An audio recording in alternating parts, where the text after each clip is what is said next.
Salut les potes, j'espère que vous allez bien. Vous avez adoré le premier épisode de la série de débutants à joueurs pro. Je vous en remercie. Plus que ça même, vous avez réclamé le deuxième épisode. Et il est là, ça y est, c'est parti. Et si vous tombez sur ce deuxième épisode sans avoir vu le premier, c'est pas grave, je vais faire un petit rappel comme dans toutes les séries finalement. C'est Netflix ou... Mais le mieux, ça reste bien sûr d'aller voir ce premier épisode. Ah, on joue les stats ici les gars, hein. Mais juste avant de vous lancer le deuxième épisode, petite info vite fait. À la fin du mois d'août, ça va faire 3 ans que j'ai posté la première vidéo sur cette chaîne YouTube. Déjà, putain, ça passe si vite. Ah, on en a fait du chemin depuis, hein. Maintenant, il y a un studio, c'est pas mal.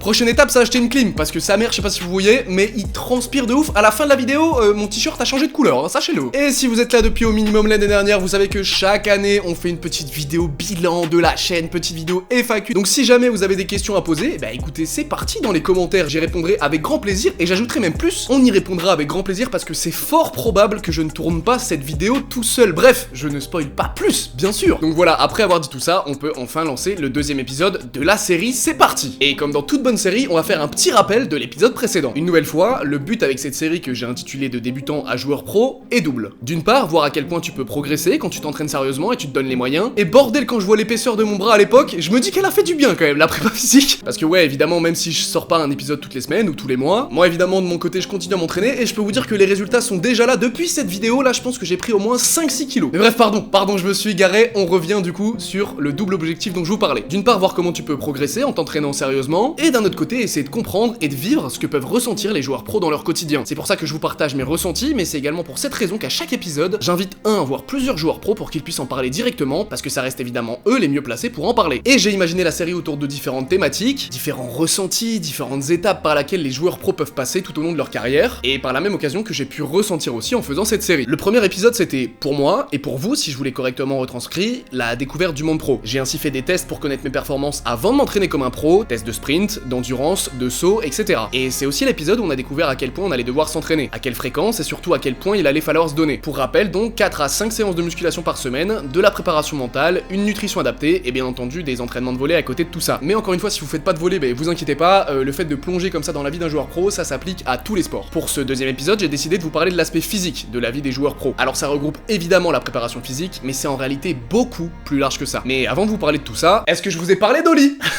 Oli, c'est le partenaire de la série, d'ailleurs ils ont kiffé le premier épisode et ils ont eu des commandes etc, donc ils étaient refaits, ils étaient grave contents. Je vais pas vous le cacher, après le premier épisode qui était relativement quali, on va pas se le cacher, j'ai eu des petits appels de marques qui sont venus comme ça, ouais mon pote, est-ce qu'on peut sponsoriser ta série machin, j'ai dit, les gars, quand je cherchais un sponsor et qu'il y avait personne, fallait se réveiller les gars. Oh non, en vrai ça m'a fait plaisir de garder Oli en tant que sponsor de la série, en tout cas des 2 premiers épisodes, parce que c'est un truc dont je me sers vraiment tous les jours et qui m'aide vraiment à bosser. C'est une marque de boisson en poudre qui vient de Berlin. Il y a 2 types de trucs. Le truc dont je vous avais le plus parlé lors du premier épisode, c'est ça, c'est leur gamme énergie, parce que moi ça m'aide de fou à bosser. Je sais pas comment c'est possible frère, mais à l'intérieur il y a de la caféine retravaillée, je sais pas quoi. La caféine cristallisée gros, c'est un truc de fou. Moi je pense que j'ai des problèmes de troubles de concentration, hein. Et je vous assure que quand je dois faire des tâches qui prennent mon cerveau, genre de l'écriture, je prends une scoop de ça, bam, dans ma petite gourde, ça shake, et on est parti pour écrire toute la journée. C'est un truc de ouf. En ce moment, je suis en train de sécher leur goût Shark & Co. Corporation and Son and Fils and Son. Non, c'est quoi le truc là? Strawberry Shark. Ah, le marketing.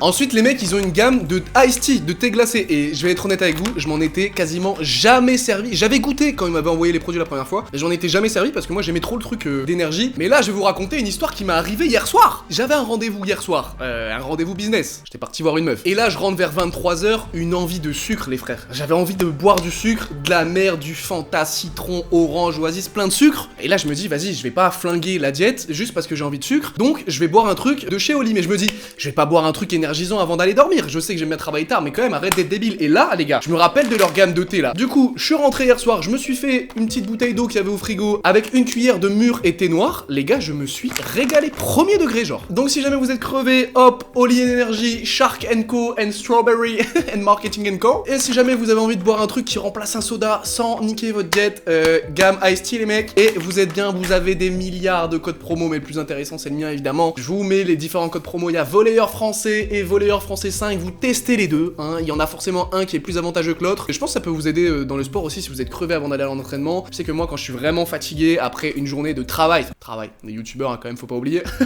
En vrai je travaille trop, c'est un truc de fou. Hop, All Energy and Shark Co and Sun and Corporation Marketing. Et vous êtes bien les mecs. Bref, fin de la pub. Elle a duré longtemps là, la pub. Elle a duré longtemps, régalez-vous. Et on est parti pour le deuxième épisode de Débutant à Joueur Pro. Comme je vous l'ai dit avant la sponsor, on va aujourd'hui parler dans cet épisode du physique. On va évidemment parler de l'importance de la préparation physique, mais également d'autres sujets, comme la gestion de l'envie de s'entraîner et la gestion de la douleur. Il faut bien que vous vous rendiez compte d'un truc, mais le physique pour un sportif, c'est son outil de travail. Plus t'as un outil de travail performant, plus t'es performant pour le travail. Et aujourd'hui, en tant qu'invité, j'ai choisi deux personnes. D'une part, Antoine Brizard, joueur pro de volley et champion olympique avec l'équipe de France de volley, avec qui on avait fait une interview super complète, dont j'avais utilisé des passages dans le premier épisode, et dont certains passages de cette interview, que j'avais pas utilisé pour le premier épisode, sont super pertinents pour celui-ci. Et ensuite on aura également Axel Troutchev, que je laisse se présenter. Dans ce tuto remise en forme. Faut enchaîner maintenant hein. Ah bah ouais, mais qu'est-ce que je dis. Je m'appelle Axel Troutchev, j'ai 28 ans, je suis joueur de volley professionnel. Cette année je jouais en Bulgarie, à Burgas, donc le club de Neftokimik. Et on a gagné le championnat. Ce qui est cool avec Axel, c'est que j'ai pu assister à une de ses séances d'entraînement et de muscu. Donc c'est cool, j'ai des images à vous montrer en parallèle. Fais gaffe parce que des fois je dis des gros mots, quand c'est trop dur. Je suis les mères de tout le monde. Moi j'en ai rien à foutre hein. Ah bah tant mieux, alors t'en as rien à foutre. Axel, c'est un joueur qui a pas mal évolué dans le championnat de France, qui est parti en Bulgarie la saison dernière, et qui a signé pour la saison à venir en Italie. Et j'ai choisi Axel parce que c'est un malade de la prépa physique. C'est pas moi qui le dis, c'est lui. Déjà sur Insta, il partage pas mal de trucs, je vous mets son Insta, donc foncez aller le suivre. Et pour vous donner un peu de contexte, il était 11h du mat quand j'ai assisté à sa séance à Lille. C'était une séance beaucoup plus axée sur la mobilité, donc avec un peu moins de muscu. Mais il avait déjà fait une première séance à 7h du mat à Lyon. Donc vous comprenez très vite que le mec est quand même assez déter, et j'adore sa vision qu'il a sur la préparation physique. La prépa physique c'est hyper important parce que ça te permet, c'est ce qui te permet de te préparer au mieux pour faire une belle saison je trouve. C'est vrai que ça a été longtemps négligé, moi j'ai quand même joué avec des anciens joueurs qui durant 4 mois de vacances, parce qu'on a une grosse période de vacances, qui s'entretenaient quasiment pas et qui reprenaient peut-être un mois avant l'échéance. Par exemple tu t'arrêtes 2 mois, c'est les 2 prochains mois tu vas galérer de ouf. Il y a souvent cette phrase qui trotte dans ma tête, une semaine d'arrêt, une semaine de reprise pour revenir à ton niveau. Moi la prépa physique c'est quelque chose que j'ai voulu verbaliser rapidement il y a 4 ans maintenant. Il y a 4 ans, là j'attaque ma 5e prépa avec mon prépa physique Arnaud Gaillard, qui est préparateur physique de Nantes Volleyball aussi. Le déclic il a été là, le déclic il a été mental, parce que j'avais besoin de cadrage, et c'est quelqu'un qui m'a vraiment cadré, qui m'a poussé dans mes retranchements et qui continue à me pousser dans mes retranchements, pas plus tard que ce matin à 7h du matin. La prépa physique c'est un mindset dans le sens où ça te pousse constamment à aller au-delà de tes limites, c'est ce qui me fait aller plus loin et ce qui me fait avancer, et c'est ce qui me fait aussi, entre guillemets, ne jamais abandonner quand c'est difficile. Bon, vous savez que le but de la série, c'est aussi que je me mette en situation, hein. Je laisse pas que parler les sportifs, je me donne aussi. Et pour ça, j'ai décidé de vous illustrer cet épisode sur le physique avec une séance que j'avais fait au tout début de la prépa. Ça faisait à peine quelques jours que j'avais commencé la prépa, et là, Gaël, le coach, m'avait dit mot pour mot, aujourd'hui, tu vas en chier. Et moi, j'étais en mode, ah, il m'avait dit mot pour mot, je vais t'emmener dans une rue, je te donne pas le nom de cette rue, mais ça reflètera la séance. Et pareil, je vous donnerai le nom de cette rue à la fin de la vidéo. Mais bordel, ouais, le nom de la rue reflétait effectivement la séance. D'ailleurs, la séance que j'ai faite, je vais vous en parler un petit peu plus en détail si jamais vous voulez la reproduire. Et en plus de ça, ça va vous montrer un petit peu à quoi ça peut ressembler une séance parmi des milliers que j'ai fait avec Gaël. Parce que, encore une fois, le but c'est de vous montrer un peu à quoi ça peut ressembler la vie d'un sportif pro. Et c'est aussi de vous partager tout ce que je peux ressentir tout au long de la préparation, tout simplement. Gaël m'a donc emmené dans une pente assez rude pour aller y faire différents exos. C'était pour moi la première semaine de prépa, et la première fois depuis bien longtemps que mes muscles étaient autant sollicités. J'ai des courbatures de partout, mais tant pis. Je me suis engagé, et je vais aller jusqu'au bout. On commence tranquillement, avec un petit footing avec Gaël qui me suit en trottinette. Petit échauffement classique, rien de bien fou. Et au début je me suis dit, bon tranquille, c'est ça sa séance un peu compliquée là? Attends un peu Jérôme du passé, tu vas très vite comprendre. Plus la séance avançait, et plus j'avais compris que ça allait devenir complexe. Le but de cette séance était simple, faire des bondissements, du travail sur les sauts, et aller challenger un peu mon cardio. Et en plus pour cette séance, j'avais décidé de vous régaler parce que j'avais pris une GoPro avec moi tranquillement sur le torse. Après le footing, on a continué de s'échauffer tranquillement. Petit talon-fesses et petit bondissement. Allez, talon-fesses. Ah ouh, punaise. J'ai eu peur, t'es rattrapé. Enfin, sans plus là. T'as des bras, hein. Et la première question qui m'est venue quand je pensais au physique et au fait de s'entraîner comme ça, c'est à quoi ça sert? Je vais préciser un peu ma question parce que j'ai très bien compris à quoi ça sert à s'améliorer, etc. Mais la vraie question c'est, pourquoi je fais ça? Parce que de nos jours tout est tellement facile, t'as plus besoin de te déplacer pour manger, ni pour faire tes courses. Et dans une société où t'es de plus en plus poussé à en faire de moins en moins, à quoi ça sert d'essayer de s'entraîner? Tu en bouffes tous les jours, tu en bouffes le matin, à 7h du mat tu fais une séance, tu bouffes de la mobilité. En vrai j'aurais autre chose à foutre en vrai. Là je vais voir ma gonzesse. Je suis obligé de venir là, je sors du train, je vais là. C'est pas une vie facile parce que tout le monde pourrait te dire ouais ça va, vous entraînez de 10 à midi, ensuite vous bouffez ensemble, ensuite la sieste. Ah ouais, vous faites la sieste en plus, d'accord.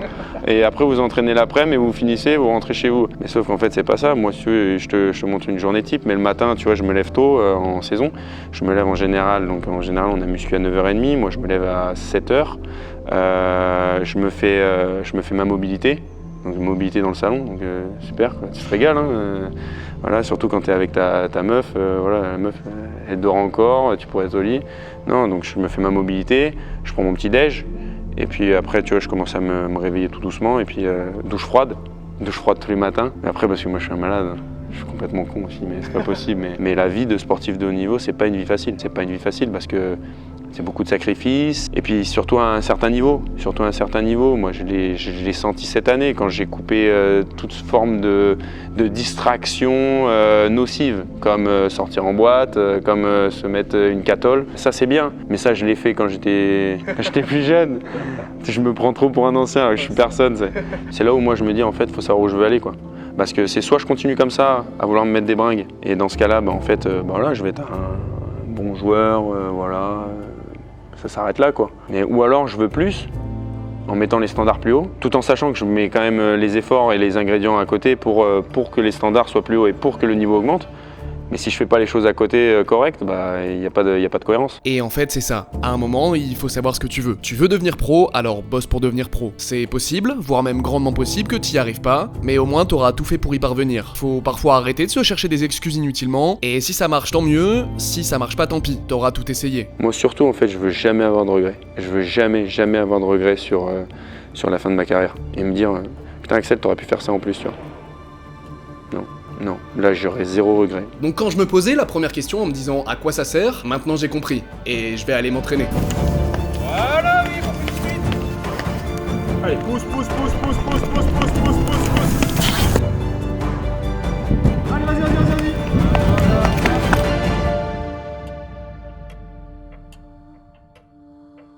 Moi je m'entraîne tous les jours pendant les vacances. Quand je vais partir en vacances avec ma copine, il va falloir que je trouve une salle et que je trouve une salle.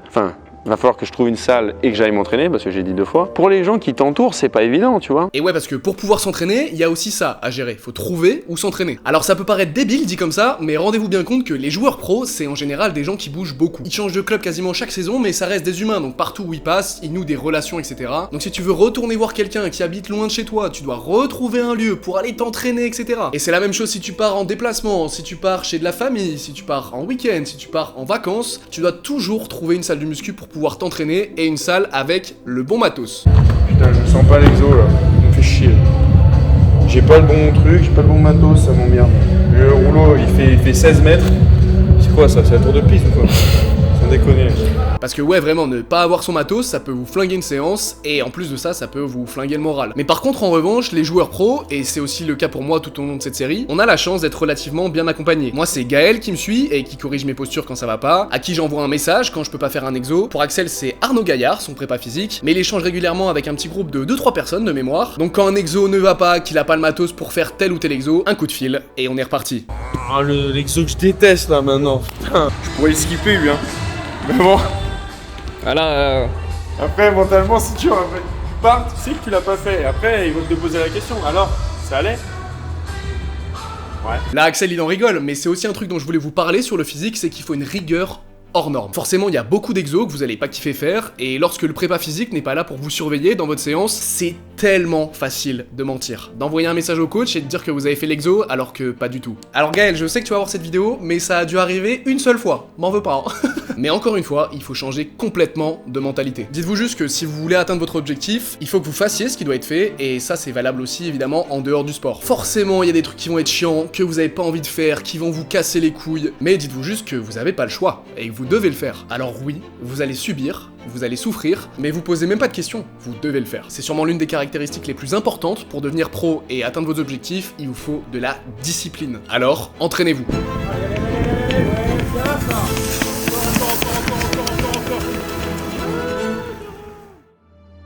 On arrive bientôt à la fin de la séance et j'ai mal. J'ai déjà bien sûr les courbatures de toute la semaine. D'ailleurs, dites-vous que pendant une semaine, j'ai marché sur la pointe des pieds et j'arrivais plus à déplier mes avant-bras. Premier degré. J'étais coincé comme ça, les mecs, c'était pas fun, hein. Et c'est à partir de ce moment-là que je découvre quelque chose de nouveau face à la douleur physique. La douleur ne devient plus un motif d'arrêt, mais un quotidien à supporter. Il y a un truc aussi, c'est que tu dois jouer tout le temps avec des douleurs et c'est insupportable. Genre, un matin où je me lève et je me dis putain là, tout va bien quoi. Genre vraiment ça m'arrive jamais, et je t'en parle avec tout le monde, ça n'arrive jamais. Quand tu prends un tout petit peu de recul, tu fais mais c'est pas normal quand même, enfin, genre c'est grave quoi. Et genre là depuis le début de l'année j'ai mal à la hanche. Quand tu me connais pas, quand tu me parles pas, tu sais pas, genre tu me vois jouer, tu vois que je gagne des matchs, je perds des matchs, je joue bien, machin, je joue mal, j'en sais rien. Mais tu vois pas ça, genre tu peux pas savoir. Là ça va un peu mieux parce que j'ai fait un traitement, mais avant le traitement, genre je prenais des anti-inflammatoires pour jouer pour tous les matchs. Ma femme me disait mais tu te rends compte quand même que là tu prends des trucs tous les jours, enfin, ou genre pour tous les matchs. Si je prenais pas d'anti-inflammatoires à l'entraînement, j'avais trop mal. Genre il y a des jours où j'arrivais à l'entraînement et j'avais aucun plaisir à être là, ça me faisait péter les plombs. Et comme l'a dit Antoine, ils sont quasiment tous à jouer avec de la douleur. D'ailleurs, Gaël, le coach, m'a raconté qu'à un moment de sa carrière, il se levait tous les jours en ayant mal, et tous les jours pendant, je sais pas, la première demi-heure de la journée, il arrivait pas à marcher tellement il avait mal. Moi aussi, j'ai mal, mais je continue. Il me reste un exo à faire, c'est du sprint en côte. Monter 3 fois la côte, en sprintant, à fond. Allez, encore Jérôme, encore. Allez, encore. Allez Jérôme, allez. Ok. On récupère. Et pour la première fois, depuis bien longtemps, je termine exténué, au bord de la crise d'asthme. Je suis au fond, j'ai mal partout, et je suis littéralement au bout de ma vie. La rue dans laquelle Gaël m'avait amené, en me disant que le nom de la rue reflèterait la séance, c'était la rue du Calvaire. Et effectivement, j'en ai chié. Mais d'un autre côté, je suis content, parce que j'ai changé de dynamique, de mentalité, et surtout, je sais que je vais aller au bout. Ma mère m'a toujours dit il faut rêver plus grand, il faut rêver toujours plus grand. Voilà, donc maintenant je sais pourquoi j'y vais, et le plus important c'est de continuer ma route, c'est de continuer et de rester positif en fait.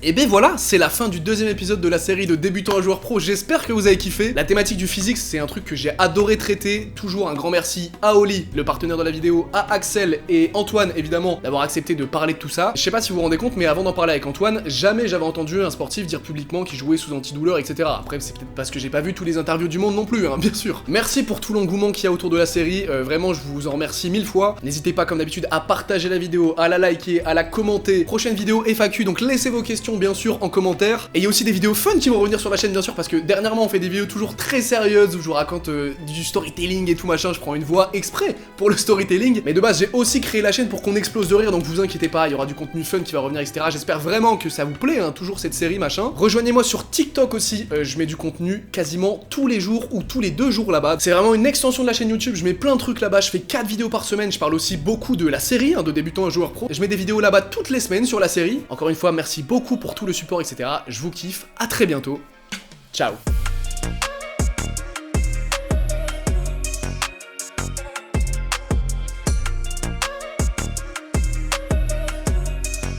Ah, on regarde un peu ce que les potes ils font sur Instagram aussi. Putain, j'avais pas filmé l'écran, t'aurais pu dire que tu lisais le programme, hein. Ah, j'ai le programme là.